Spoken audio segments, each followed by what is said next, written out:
Yes, ready, start. I am afraid that if we adopted that attitude, then there would hardly be any association for us with any country because we have disapproved of something or other that country does. Sometimes it so happens that the difference is so great that either you cut off relations with that country or there is a conflict. Some years ago, the United Nations General Assembly decided to recommend to its member states to withdraw diplomatic representatives from Spain because Spain was supposed to be a fascist country. I am not going into the merits of the question. Something that question comes up in that way. The question has come up again and they have reversed that decision and left it to each member states to do as it likes. Take any great country or a small country and see what this means. You do not agree with everything that the Soviet Union does. Therefore, why should you have representation there or why should you have a treaty of alliance in regard to commercial or trade matters with it? You may not agree with some policies of the United States of America, therefore, you cannot have a treaty with them.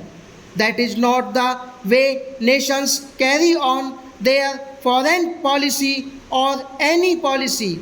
The first thing to realize, I think, is that there are different ways of thinking, different ways of living, and different approaches of life in different parts of the world. Most of our troubles arise from one country imposing its will and its way of living on other countries. It is true that no country can live in isolation because the world as constituted today is progressively becoming an organic whole.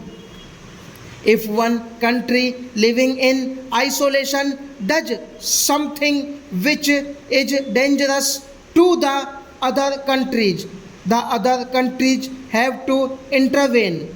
To give a rather obvious example, if one country allowed itself to become the breeding ground of all kinds of dangerous diseases, the world would have to come in and clear it up because it could not afford to allow disease to spread all over the world.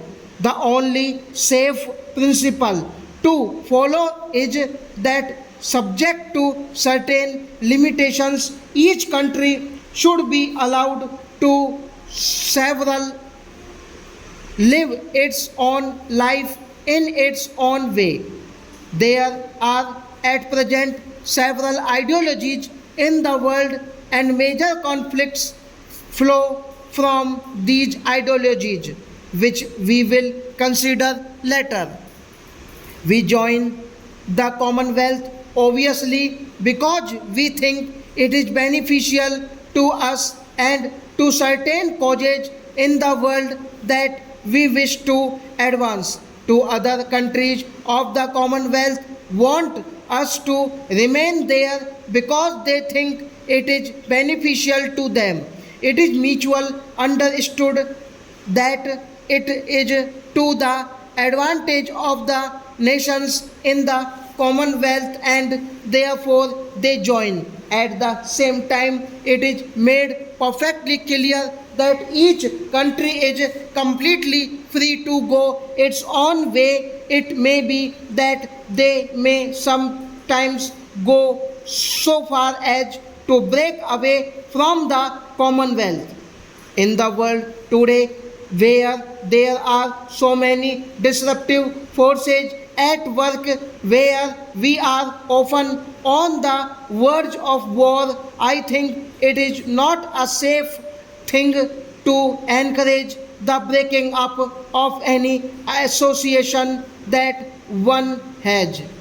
Break up the evil part of it, break up anything that may come in way of your growth, because nobody agrees to anything which comes in the way of a nation's growth. Otherwise, apart from breaking the evil parts of the association, it is better to keep going.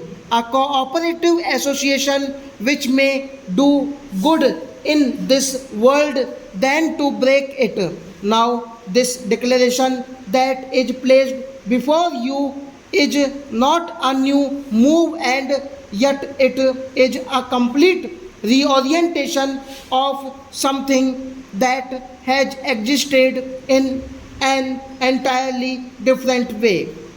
Suppose we had been cut off from England completely and we had then desired to join the Commonwealth of Nations, it would have been a new move.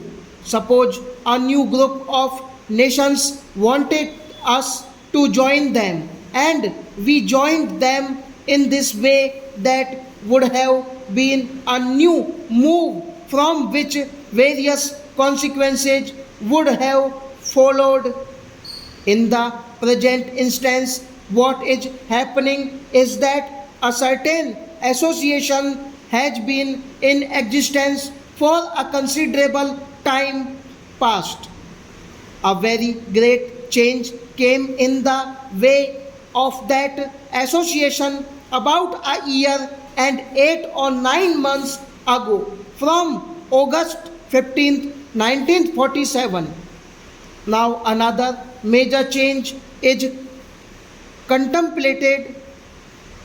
Gradually, the conception is changing, yet that certain link remains in a different form.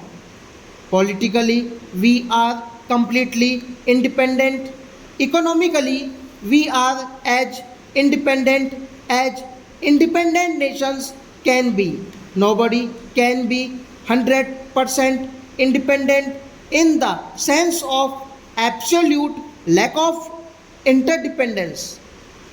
India has to depend on the rest of the world for her trade and for many supplies that she needs today for her food, unfortunately, and so many other things.